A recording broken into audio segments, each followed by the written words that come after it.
Ya, baik. Assalamualaikum warahmatullahi wabarakatuh.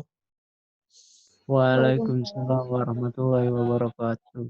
Ini terlihat ya slide-nya. Ya, Pak. Iya, Pak. Nah, untuk pertemuan minggu ini kita masih membahas mengenai pengujian hipotesis ya. Eh, Kalau yang minggu kemarin kita sudah bahas mengenai pengujian hipotesis dengan satu variabel ya, misalkan yang kemarin kan mu saja gitu ya. Mu sama dengan suatu angka ya, suatu angka atau konstanta ya, ini berapa saja misalkan 30, 100 dan seterusnya. Nah, untuk yang sekarang ini pengujian hipotesisnya itu untuk dua variabel. Artinya ada dua mu ya. Misalkan mu1 dengan mu2 gitu ya. Nah, ini kita pengen lihat apakah mu1 sama dengan mu2 gitu ya, atau tidak sama dengan, atau mu1 lebih besar kalau mu1 lebih kecil gitu ya. Nah, ini kita pengen lihat seperti ini. Begitupun dengan proporsi ya. Proporsi tinggal P saja simbolnya. Untuk hipotesisnya, penulisan hipotesisnya seperti ini ya. Jadi ingat bahwa H0 itu harus berupa persamaan ya, harus berupa persamaan. Baik itu tanda sama dengan seperti ini ya, atau paling tidak lebih dari sama dengan atau kurang dari sama dengan ya. Ini konsepnya nih yang harus dipegang ya. Nah, H0-nya apa? H0-nya itu adalah mu1 dikurangi mu2 sama dengan 0 ya. Nah, ini bisa dituliskan berarti kalau begitu ini pindah ke sini ya. Ya. Jadi tidak ada perbedaan ya. mu1 dikurangi mu2 sama dengan 0 berarti kan angkanya sama. Artinya mu1 sama dengan mu2 ya. Boleh dituliskan seperti ini, boleh dituliskan seperti ini ya. Kemudian untuk H1-nya atau HA-nya ini bisa jadi seperti ini ya. mu1 kurang mu2 lebih dari 0. Berarti di sini kan angka positif ya. Artinya mu1 lebih besar daripada mu2. Ya, atau dituliskan seperti ini, mu1 lebih besar daripada mu2. Atau juga bisa seperti ini ya. Ya ini lebih kecil ya, atau dituliskan seperti ini, mu1 lebih kecil daripada mu2.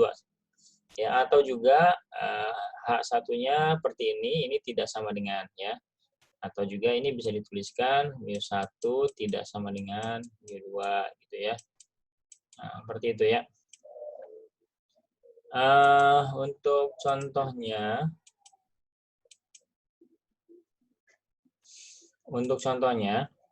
ini misalkan seperti ini ya, seorang pemilik toko yang menjual dua macam bola lampu. Katakanlah merek A dan B ya. Bola lampunya merek A dan B. Berpendapat bahwa tak ada perbedaan rata-rata lamanya menyala bola lampu kedua merek tersebut. Kan biasanya kita suka nanya ya, kalau kita mau beli lampu, Pak ini bagusan mana ya? Antara Philips sama apa ya satu lagi ya misalkan ya merek apa gitu ya. Nah, kadang-kadang si pedagangnya bilang, oh itu sama aja gitu ya. Sama aja itu kan berarti kita orientasinya lifetime atau uh, keandalan ya atau umur dari lampu itu sama aja gitu ya. Nah, coba kita cek ya di sini, apakah pernyataan tadi si penjual tadi bisa diterima atau tidak ya. Untuk menguji pendapatnya, dilakukan percobaan menyalakan 100 bola lampu A dan 50 bola lampu B. Jadi 100 dan 50 sampelnya ya. Ternyata bola lampu merek A dapat menyala selama 952, sedangkan merek B 987. Masing-masing dengan simpangan baku sebesar 85 dan 92 ya. Jadi ada rata-ratanya, ada simpangan bakunya ya. Dengan menggunakan alfanya 5%, ujilah pendapat tersebut. Nah, ini yang pertama, kita langkah-langkahnya masih sama ya, yaitu menentukan H0-nya apa, H1-nya apa. Di sini jelas ya, di soal itu bahwa tidak ada perbedaan, berpendapat tidak ada perbedaan. Berarti kan sama ya. mu1 atau mu-A, katakan mu1 ya, sama dengan mu2 gitu ya. Nah, berarti H1-nya, kalau ini sama dengan, berarti mu1 tidak sama dengan mu2 gitu ya. Seperti itu. Kemudian langkah kedua, kita menentukan alfanya. Ini alfanya sudah ada di sini ya, 5%. 5% berarti 0,05 ya, ini 5%, 0,05 ya. Ingat ini ujinya dua arah ya. Uji dua arah. Dari mana bisa menentukan uji dua arah? Dari sini. Ya, ini tandanya tidak sama dengan. Ya, ini ujinya dua arah. Nah, kemudian berarti kalau uji dua arah, alfanya per 2 ya. Alfa dibagi 2. 0,05 dibagi 2 sama dengan 0,025. Ya. 0,025. Ya, alfanya. Kemudian langkah ketiga, kita menentukan kriteria pengujian atau gambar ya. Gambarnya seperti ini ya, kira-kira dua arah berarti ada pada kedua sisinya, ini diarsir, ini diarsir. Nah, ini tuh luasnya atau besarnya 0,025 ya. Begitupun ini sama ya sebelah sini. Nah, kemudian kita tentukan nilai Z-nya. 0,025 nilai Z-nya berapa? Ya, ini kita sudah tahu di contoh-contoh sebelumnya bahwa 0,025 itu nilai Z-nya 1,96 ya. Ini pada posisi minus ya, karena ini kan 0 di sini, berarti kan di sini minus. Nah, ini pada posisi positif 1,96 ya. Ini daerah penolakan, ini daerah penerimaan. Ya, daerah penolakan itu maksudnya kalau nanti di langkah keempat kita menentukan Z hitung itu kurang dari ini ya. Kurang dari minus 1,96 ke sana berarti ya, atau lebih dari 1,96, maka H0-nya ditolak ya. Tapi kalau misalkan Z-nya itu ada di antara ini, maka H0-nya diterima. Nah, selanjutnya kita menentukan langkah keempat. Apa itu? Menentukan Z0 atau Z hitung ya. Z hitung. Untuk yang dua rata-rata ya, itu ada penyesuaian rumusnya. Jadi rumusnya adalah seperti ini untuk mencari Z hitungnya ya. Nah, ini sudah ada ya. Jadi ini langkah keempat. Langkah keempat itu menentukan Z hitung. Ya, ini rumusnya seperti ini. Ya. X bar 1 dikurang X bar 2 per, nah ini ya. Kita tahu tadi dari soal X bar 1-nya 952, ya udah tinggal dikurang X bar 2, 987 per, nah ini toknya 85 dan 92 ya, atau 1 ke 2 kuadrat per N-nya tadi 100 sama 50. Sehingga hasilnya Z hitungnya adalah minus 2,25. Ini ada di mana? Minus 2,25 itu ada di sini ya. Nah, ini kan minus 1,96. Itu minus 2,25 ya, kira-kira di sini lah ya. 2,25. Nah, ini ada pada apa? Ada pada daerah penolakan H0. Sehingga kesimpulannya nomor 5 ya, itu adalah menolak H0. Ya, dengan demikian menerima H1 ya. H1 itu apa sih? H1 itu balik lagi ke sini ya. H1 itu adalah μ1 atau kondisi lampu A tidak sama dengan kondisi lampu B. Artinya apa yang dikatakan si pedagang itu tidak bisa diterima ya menurut bukti-bukti yang ada. Ada pertanyaan nggak? Tidak, Pak. Ah?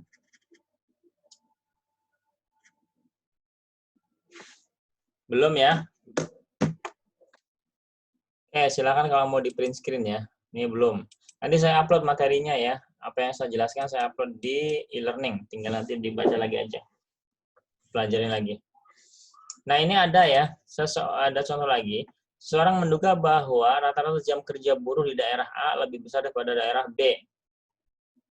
Untuk itu diambil sampel 170, kemudian simpangan bakunya 38 dan 9. Ya, 35 dan 7. Ini rata-rata simpangan baku rata-rata 38, simpangan baku 9. Rata-rata yang kedua 35, simpangan baku 7. Uji pendapat taraf nyata 5%. Oke, ini sama saja ya pada dasarnya. Coba kita menentukan langkah pertama saja. Langkah pertamanya apa? Menentukan H0 dan H1 ya. H0-nya apa? H1-nya apa? H0-nya ini Pak, A lebih besar daripada B. Ingat bahwa H0 itu harus ada tanda sama dengan. Ini bisa nggak dikasih sama dengan? A lebih besar sama dengan A lebih besar sama dengan B. Gitu. Nggak bisa ya, ini saklek A lebih besar daripada B. Oleh karena itu ini kita taruh di sini, di H1 ya. Jadi A atau mu A ya, diwakili dengan mu-nya ya, lebih besar daripada mu B. Nah, ini ya, ini yang harus kita pahami bagaimana cara merumuskan H0 dan H1-nya. Kalau ini saklek ya, sementara tidak bisa dikasih tanda sama dengan, maka ini taruh di H1. Nah, kita penyesuaiannya ada di H0 sehingga H0-nya mu A lebih kecil sama dengan mu B gitu loh ya.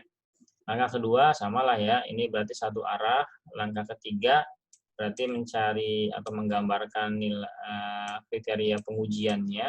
Ini satu arah berarti ada di arah kiri atau arah kanan ya, salah satunya kita lihat dari sini. Ini lebih dari, berarti kalau lebih dari ada di sebelah kanan. Ya, seluas, ini luasnya adalah seluas alfa 0,05 gitu ya. 0,05. Nanti tinggal nanti langkah selanjutnya sama aja dengan yang tadi ya, rumusnya ini sama karena sampel besar. Ya. Nah, yang mau saya tekankan ini yang sampel kecil ya, ada contoh lagi sampel kecil. Sampel kecil pakainya distribusi T ya, sehingga kita harus mencarinya adalah T hitung seperti ini ya. Besar kecilnya itu adalah lebih dari sama dengan 30 besar, kurang dari 30 kecil ya. Nah ini, ya, coba ini perhatikan. Sebuah perusahaan mengadakan pelatihan teknik pemasaran. Sampel sebanyak 12 orang dengan metode biasa dan 10 orang dengan metode terprogram. Ya, ini kan sampelnya kecil ya, kurang dari 30, maka dengan menggunakan distribusi T. Pada akhir pelatihan diberikan evaluasi dengan soal yang sama. Kelas pertama mencapai rata-rata 80 dengan simpangan bakunya 4. Nah, tolong diingat ya. Kemudian yang kedua 75 dengan simpangan bakunya 4,5. Ujilah hipotesis kedua metode pelatihan apakah sama atau tidak. Ini juga sama. Pengen melihat apakah metode terprogram dengan metode biasa itu berbeda gitu ya. Itu berbeda. Gunakan taraf nyata 10%. Ini biasanya skripsi orang-orang pendidikan begini ya. Jadi ini PGSD gitu ya. Tinggal dikasih metode apa? Hitung dengan jari dan metode hitung dengan jari kaki dan jari tangan gitu ya. Nah, itu kita lihat yang mana yang lebih efektif gitu ya. Biasanya begitu ya, membandingkan dua metode mana yang paling efektif.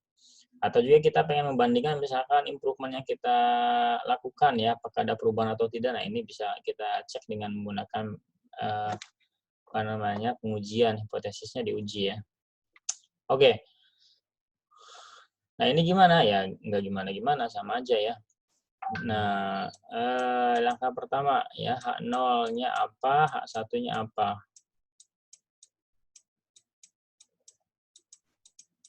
H0-nya mu sama dengan mu1 sama dengan mu2 ya. Karena di sini jelas ya.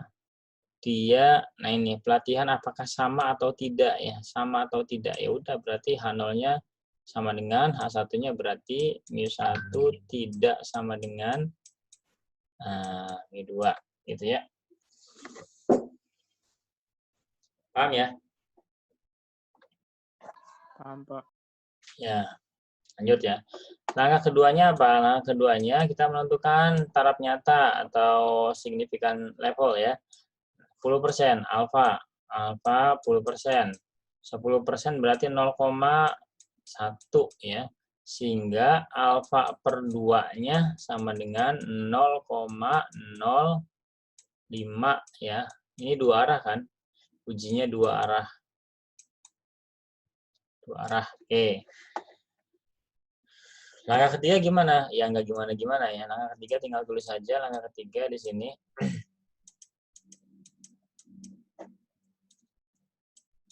Nah, ketiga seperti biasa gambar ya. Nah, ketiga menggambar aja.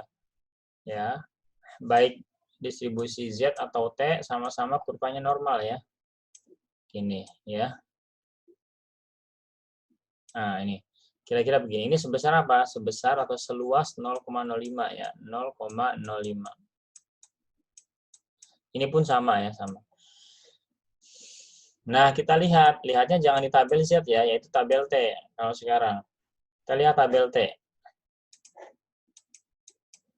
Nah, ini tabel T ya.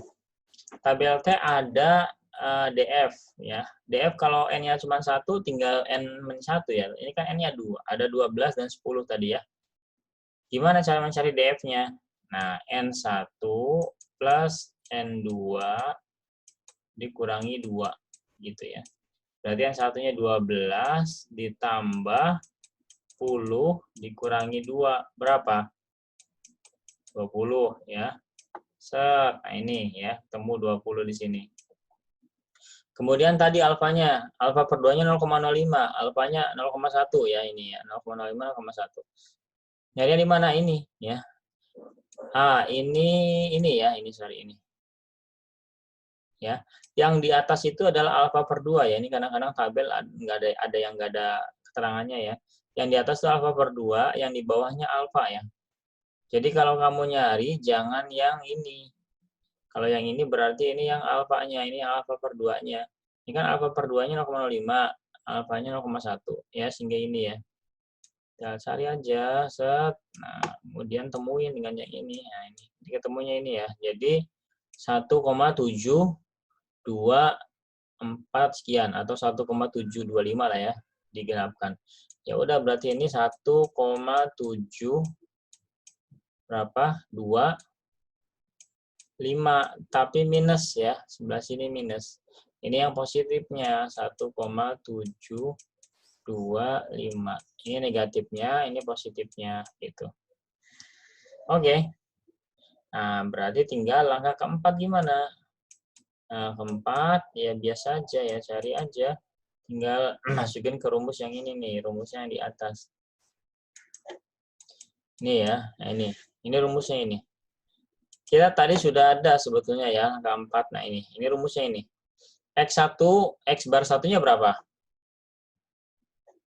Coba tadi soalnya mana ya? So, ini tolong ingat-ingat ya nih.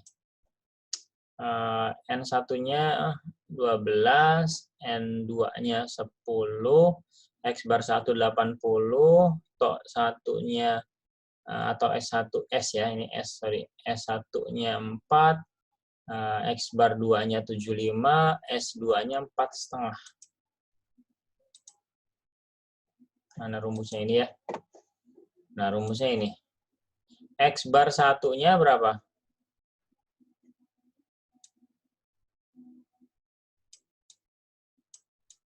Kurangi 75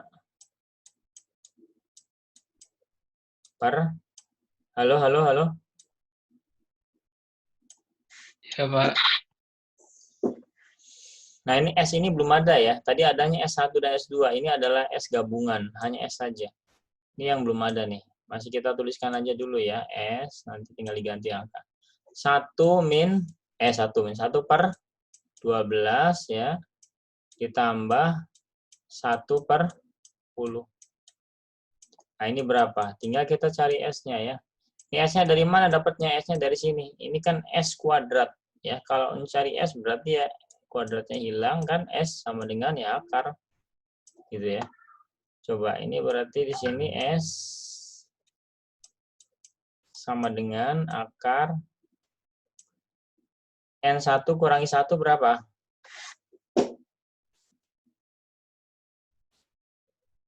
N1-nya berapa tadi?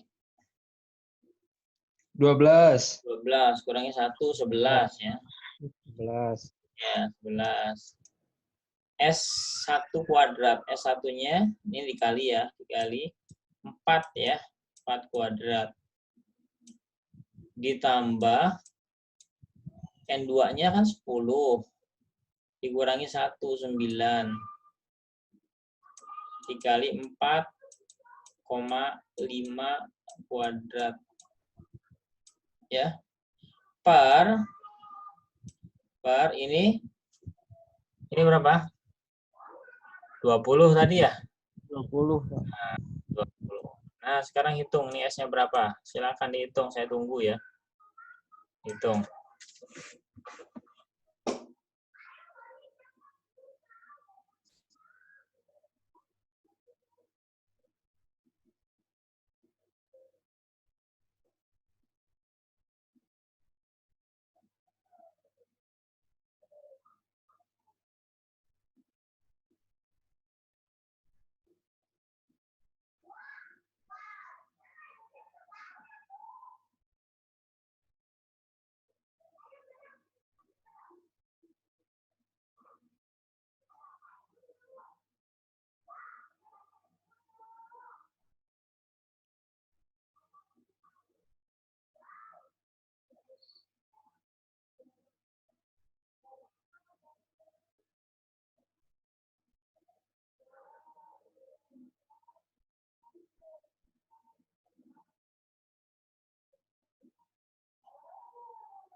Udah ketemu? Kalau udah ketemu bilang ya. Halo? Iya, Pak. Udah belum? Belum, Pak. Ya, cari.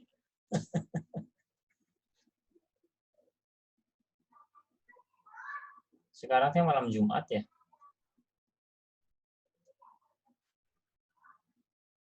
Betul, Pak. Tuh, mantep tah.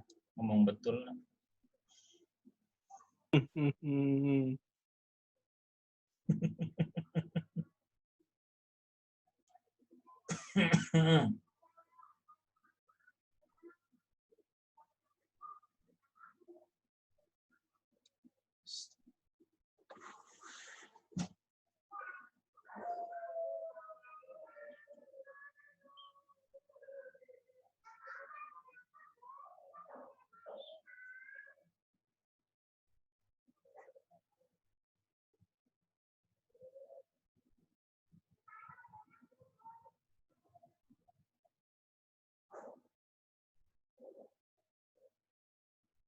Ayo, udah belum?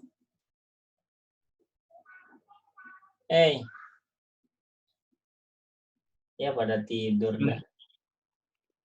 Sebentar, Pak. Ya. Udah lama nih dari tadi sebentar wae.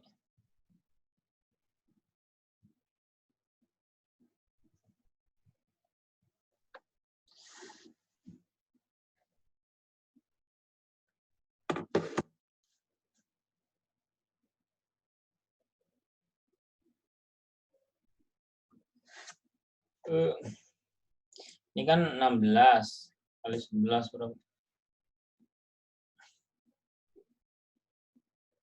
4, berapa ya?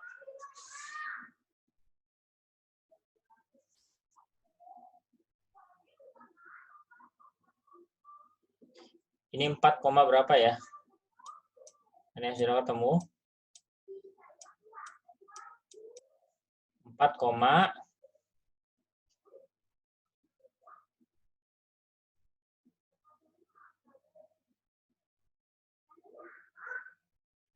4, berapa?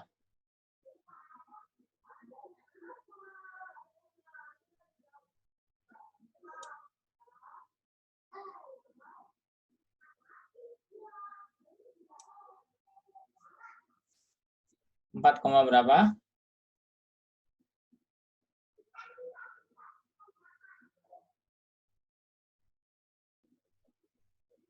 Ayo.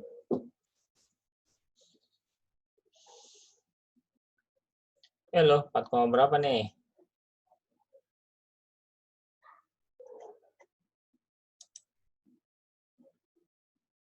Ihsan.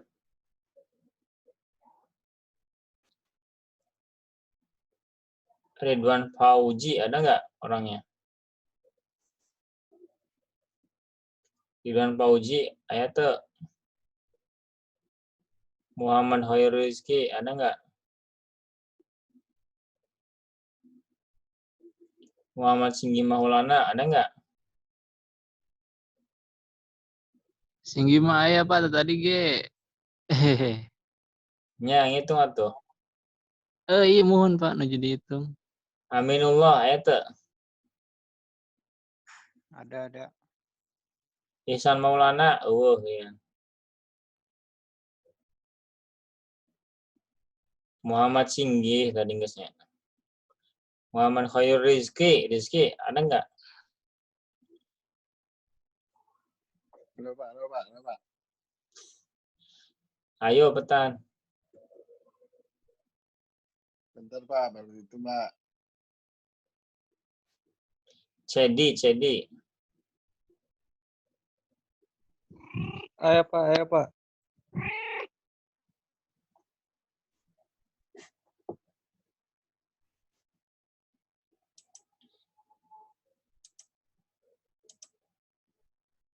Ya, ini 4, Itu yang S kan, Pak? ini yang S. Ya, yang S. Yang S dulu ini. 13,60 ini, Pak. Masa iya? Masa sih? Gede amat jauh. Nah, ini empatan deh, 4, berapa gitu ya. Katakanlah 4,xx gitu aja ya. Ya. Halo, nanti dicek lagi ya. 4,xx ini. Ini nanti Oke, masuk ke Pak. sini. Ini nanti masuk ke sini ya. Jadi ini, nah ini S-nya diganti 4,xx ini kan. Nah, udah ketemu kan. Nah, ini S-nya diganti. Jadi kan ini 5, ya 80 kurang 75, 5 per, nah ini tinggal dioperasikan lagi ya. Nah, ini tinggal hasilnya di sini berapa. Kalau tidak salah ini hasilnya 2, sekian ya. Karena saya udah ngitung di kelas-kelas sebelumnya ya. Nanti dilihat aja nih, ini 2, berapa gitu ya. Sehingga 2 berarti di sini ya. Nah, ini 2, sekian ya, 2, sekian. Artinya apa? Ada pada daerah penolakan H0. Sehingga langkah kelima ya, yaitu kesimpulan menolak H0 gitu ya. Alias menerima H1. Apa itu? Nah, ini. Berarti kedua metode itu tidak sama. Ya, metode A dan metode B atau metode biasa dan metode terprogram itu tidak sama efektivitasnya atau tidak sama memberikan nilai atau efek yang bagus terhadap si siswa gitu ya. Yang paling bagus yang mana atau yang lebih bagus yang mana tidak kelihatan karena kita pakai ujinya yang seperti ini ya. Hanya melihat sama atau tidak sama saja ya, tidak terlihat mana yang lebih bagus ya. Kalau mau melihat mana yang lebih bagus ya tinggal pakai ujinya yang seperti ini ya, satunya. Gitu ya. Oke, ini untuk yang dua rata-rata ya. Kalau untuk yang proporsi sama aja ya, tinggal nanti penyesuaian di langkah keempat itu dengan menggunakan rumus yang ini ya. Nah, keempat dengan menggunakan rumus yang ini.